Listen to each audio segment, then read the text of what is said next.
Welcome back, I'm Captain Xavier, and as promised, here is my 44-gun heavy frigate. I filmed none of the build, and I do apologize for that, but it is very similar to the previous designs, the 36-gun frigates that I showed previously, the blue ones.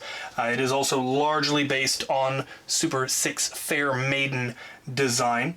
And just today, I realized that they had actually reached out to me.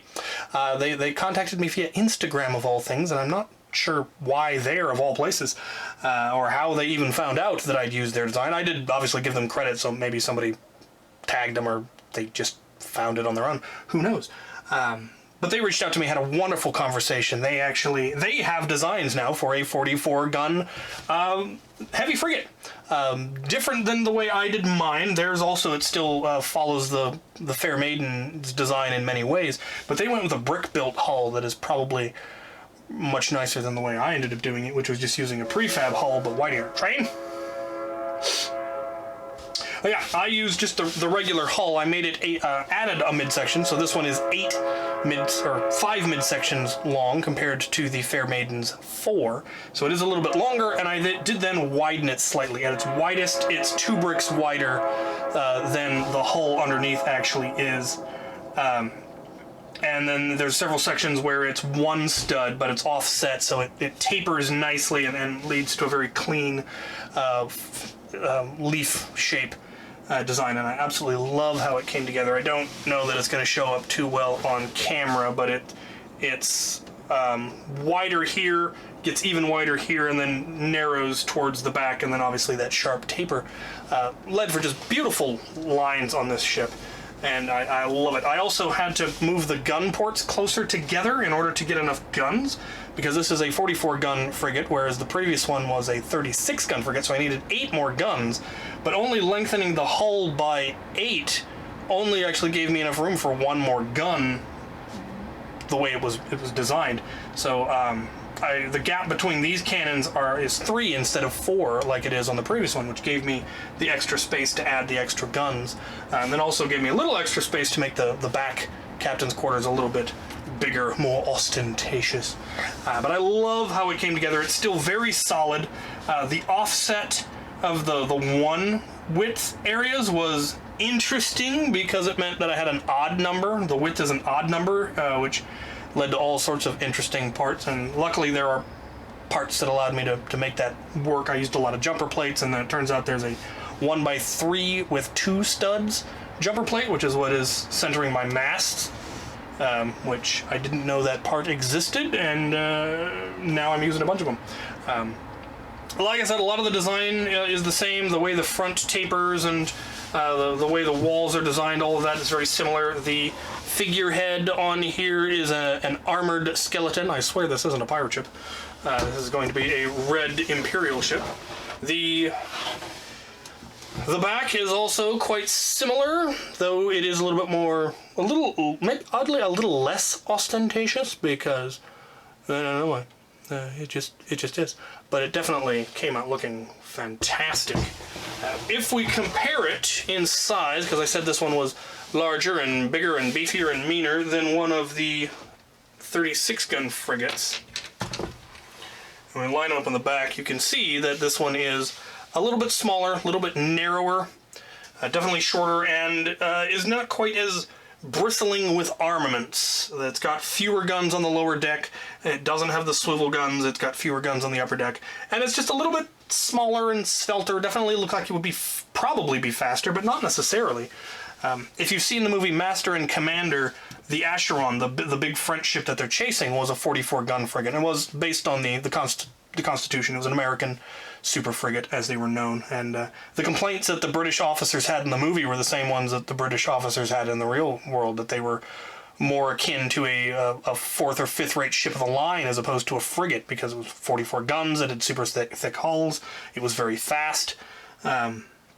And so the Surprise in that movie was actually a little bit smaller. The Surprise, I believe, was a 28-gun ship, so it would have had 8 guns fewer than this one, which would have made it even smaller and less well-armed than the big super frigate. But, yeah, I love how they came together. Definitely love how much beefier and meaner this one looks, because that was the entire goal of having the heavy frigate. I've always, like I said, always been a fan of the Constitution, so having a 44-gun ship definitely makes me happy. There's still a lot of detail work to do. I still haven't added the anchor and obviously the sails and some interior stuff that I still need to work on, and some exterior stuff that I forgot I still needed to work on. But it absolutely came together beautifully. I'm definitely going to take a good hard look at Super 6 44-gun frigate and see if there are any things from there that I might want to steal. I may take a look at their hull and see how I feel about it, whether I want to retrofit mine. I kind of doubt it, but I may use it for different future builds, because I am building another ship. I'm actually already about 75% done with it by the time this video will go out. It's coming together way faster than I expected. I will give you a hint, a clue as to what it is, a bit of a teaser. I have mentioned it several times before, I'm pretty sure, so you probably already know what it is. But if you haven't been paying attention, this clue may give it away. This is your clue. This is what I'm building. Yes, look at it. Gaze upon it and despair. So, yeah, there is my 44-gun heavy frigate, based very closely on Super 6 Fair Maiden design, just scaled up slightly, and I love it. I love how it came together. The plans that we have made are coming to fruition. Sergeant Deplorable and I, his fleet is getting retrofitted, and he has started his own large build. BrickCon is apparently happening in October, and we do plan to register as guests, as presenters, and hopefully we'll have our fleets on display in a massive naval battle. The blues versus the reds, it should be pretty epic. And then next March, I believe, will be Brick Cascade. We hope to go to that as well. And it should be pretty amazing. So I'm looking forward to doing more stuff in the Lego world. I got into Nerf long after I got into Lego, and but I've gotten a lot more Nerf stuff, traveling to do Nerf stuff, all kinds of events that I go to, and I'm finally getting my Lego to a point where I might be able to start doing that, because I'm finally getting to that level. Stuff like this, even though this was someone else's design. Obviously I changed the colors. These ones are in red, black, and white, because they're meant to be, red faction, but red, black, and white was my high school colors. We were, in fact, the Prairie Pirates, and I was, in fact, the mascot. That was kind of where Captain Xavier was born, though I didn't use that name in high school. It wasn't until I got into medieval recreation that I came that name. The mascot, I never actually had a name. Well, not an official name. I thought of myself as Scruffbeard the Pirate.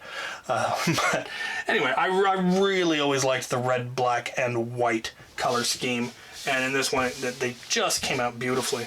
The fleet is coming together magnificently. If we bring one of the brigs over, you can see just how much bigger this is.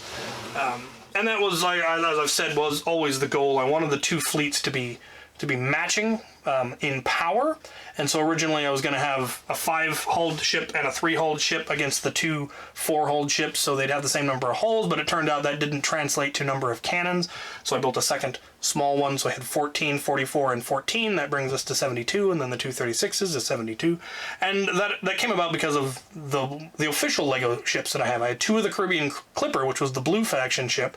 I then had the original small Imperial flagship, and then I later got a hold of the large Imperial flagship, and so that was the plan, is 2 equal blues and then a small and a large red, and then ended up doing 2 small reds. Yeah, One thing that I am going to need a lot of are going to be minis. I have plenty of Marines. I've got red coats and blue coats, but I need sailors to man the guns and to man the rigging and all of that. And I'm slowly acquiring minis for that, and there's a lot of minis I realized I could probably reappropriate, and I'll probably end up using pirates as sailors and all sorts of stuff. But it's coming together. It's definitely coming together, and I'm really, really pleased with how it's coming along. So next week you'll get to see what this is all about, because like I said, that one's already about 75% done. I did remember to film some of it. Not all of it, but some of it. And most of it. And there's still a lot more to do, and I will make sure that I film all of that. So stay tuned to see what madness I am up to. And I've already, because Super Sick had yet another design that they haven't released yet, that I will almost certainly be building, and that ought to be pretty snazzy. I ended up with a lot of extra parts from the build I'm working on that I should be able to use on that one, so we will see how that turns out. So stay tuned. Thank you for watching.